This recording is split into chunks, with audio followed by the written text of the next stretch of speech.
ሰላም ጸጋ ይብዛላችሁ።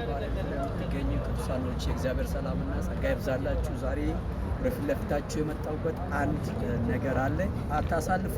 2019 ላይ በጌታ በኢየሱስ ክርስቶስ ስም በዚህ ጫለት ተጠለየ 2018 ላይ አልፈናል። 2019 ላይ የእግዚአብሔር ክብርን ማየት እንችላለን። በደንብ ስሙ፣ ልብ ብላችሁ ስሙ። በመከራ ተሰቃያችሁ ሰዎች፣ በችግር ያላችሁ ሰዎች፣ አልሳካም ያላችሁ ሰዎች በጌታ በኢየሱስ ክርስቶስ ስም ዛሬ ማታ ላይቭ ላይ እንገናኛለን። በደንብ ስሙ። የሚገርመው ነገር የተጠራቀመውን በረከት ኢየሱስ ምስክሬ ነው። የተዘጋባችሁ ሰዎች፣ ነገር የተበላሸባችሁ ሰዎች፣ ዋጋ በመክፈል ውስጥ ያላችሁ ሰዎች ከዚህ ማታ ጀምሮ እግዚአብሔር አምላክ በኃይሉ ከፍ ያለው ነገር ያደርጋል። ማሳለፍ አይቻልም። ለ20 ሰው ሼር አድርጉ፣ ሪፖስት፣ ኮፒ ሊንክ አድርጉ።